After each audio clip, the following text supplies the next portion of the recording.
Scarpins Avenue.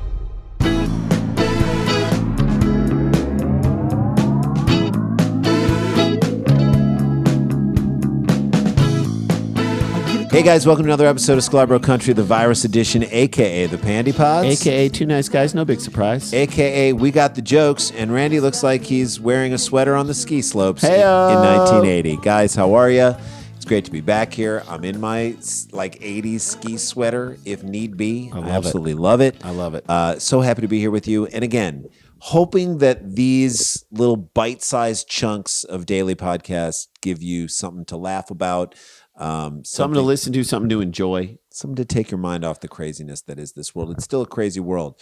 We got to be careful. We got to be nice to each other and all those wonderful things, but let's do it with comedy. Let's jump into a story. Okay, one thing we need in this world more of is nuance. I would say just a little bit of nuance. Not a ton. Just enough to add just a little bit of depth to the situation. And just, I want a nuanced approach to the amount of nuance in this thing, okay? That's right. You don't want to go overboard with the nuance. So nuance allows us to hold many different thoughts in our heads at once. Right. Okay? It allows us not to paint everyone or everything with too broad of a brush. It allows us to deal with each person individually based on their actions and the circumstances surrounding those actions. Very important. Right.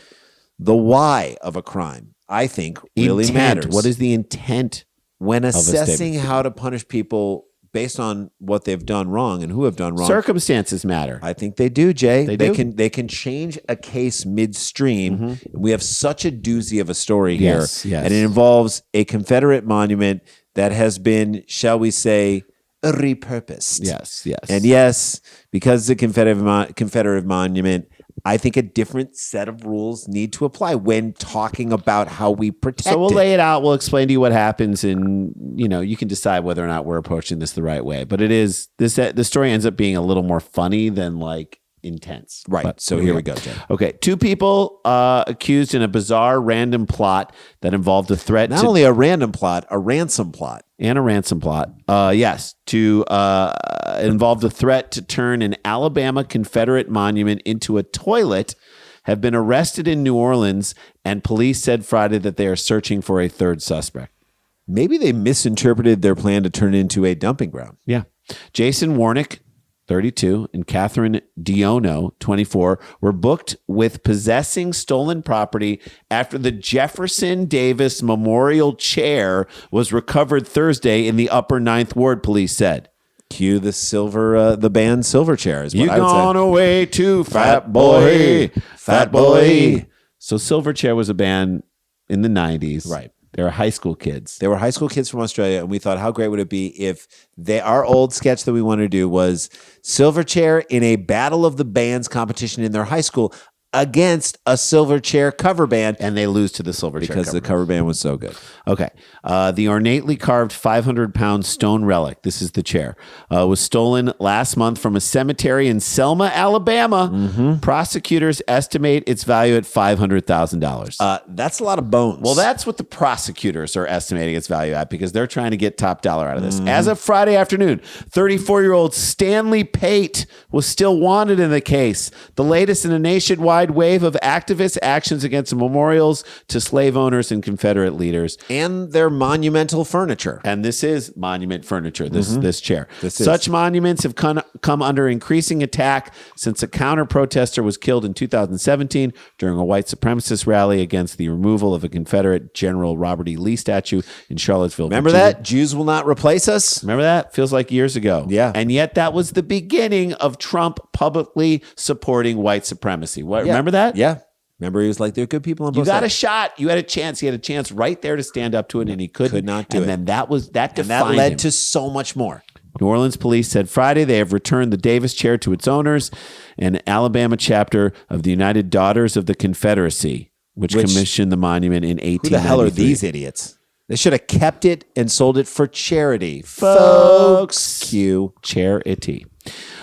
Davis, who enslaved dozens of people before the Civil War, was the sole president of the Confederacy. Sole president of the Confederacy, that's like being the only lead singer of Nickelback. Or the sole commissioner of the XFL. Or the star of the TV show Cop Rock. Sole president of the Confederacy. The inventor of the Rubik's Snake. That's like being Papa John. Literally, Papa John. What's John's last name? DiGiorno?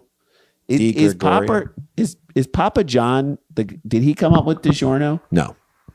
It's not Papa John DiGiorno. I think it's Papa John DiGiorno, but I don't think DiGiorno's is his pizza. I think it's Di Gregorio. Di Gregorio. I could be wrong. I don't know. You know what? The bottom line is he's an asshole. And I don't care.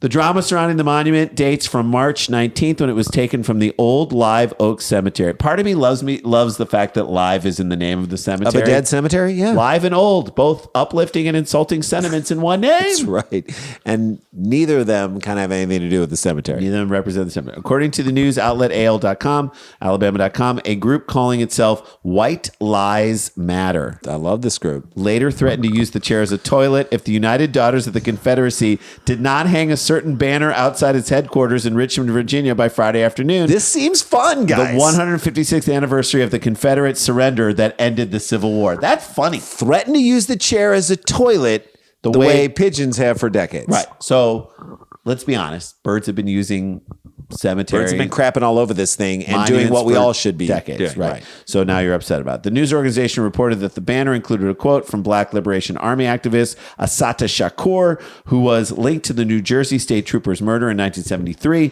The rulers of this country have always considered their property more important than our lives. That's the quote. Property like this chair? Solid quote, though. I do like the quote.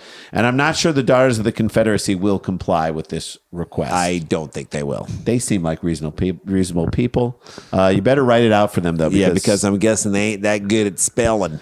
While they were somber about the legacy of the Confederacy, the group's members adopted a playful tone about the Davis chair's theft in an email. We took their toy and we don't feel guilty about it. They never play with it anyway. They're having fun, guys. That's taunting. Showboating. It's a little showboating. There's no room for that in the monument to filing game.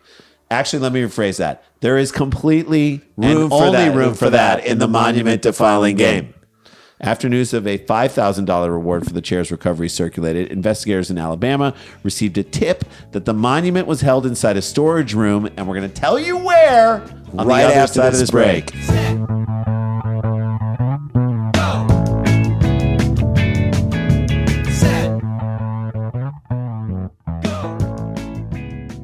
Hey guys, welcome back to the show. We got a live Dumb People Town happening on May 22nd. Chris Thiele of Nickel Creek going to play a little mandolin.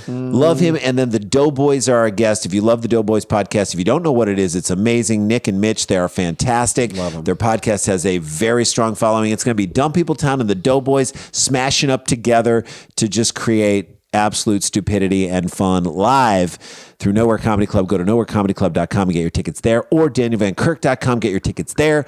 It's going to be a blast. So check that out. So when we left this story, we had a group called White Lies Matter. Lies Matter. And they stole a Jefferson Davis's chair and we're going to turn it into a toilet, which I think is really funny. There was a reward offered for $5,000. I can't believe they're saying the chair is worth $500,000, but they were offering an award for a tip on the chair. And then someone came forward and said, the chair is being kept in a storage room inside of a tattoo shop on the 1000 block of Toro Street in Faubourg, Marigny. That checks out. Yeah. That it would be in a tattoo. Someone should get a tattoo of the chair. Of them using the chair as a toilet. Yes. Just so that and then when you find that guy, then you got the culprit. There you go. That easy.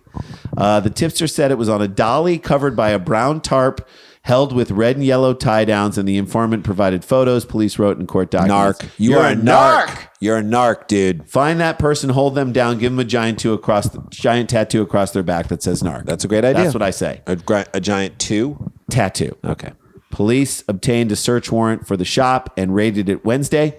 The chair wasn't there, though. But officers encountered Warnick, who reported that he and Diono own the shop. Okay, here we go. Come on, dude. And he mistakenly said, we've never seen a chair like long before anyone asked. So you can't say I've never seen a chair like that You can't deliver information that they haven't given you yet because that's how they get you. Nearby investigators found a surveillance video that showed a masked woman with a tattoo of a candlestick on her right forearm. Guys, you can't have tattoos and steal stuff and not cover up. You got to cover it up. We did that mafia story where the guy covered up his face, but he still had tattoos that they saw. He got busted for a YouTube cooking show. Come on, guys. You're better than that. So they loaded into a U-Haul van. Warnick is one of the suspects. Maybe don't hire people at a tattoo shop who have tattoos to do your bidding for you. Yeah, that are easily Their identifiable. tats are going to give them away. That's right. Police said that the chair was left at the corner of North Galvez and Feliciana Streets, and someone sent the intersection's GPS coordinates to the United Daughters of the Confederacy. Well, that's menschy. That is nice. You know, and if anybody deserves to be treated well, it's the Daughters of the Confederacy. Officers recovered the chair there Thursday morning and arrested Diano and Warnick, the New Rosolian Isles. I love it. Later in that day, police department said both were ordered released from jail on their own recognizance on Thursday. Their attorneys, Michael Kennedy and Michael Swanson, said in That's statement, the newest Rosolian Kennedy Isles. and Swanson, the new Rosolian Isles, also said their clients have, quote, no specific ties to White Lives Matter or any political activist group. They do have some general ties, though.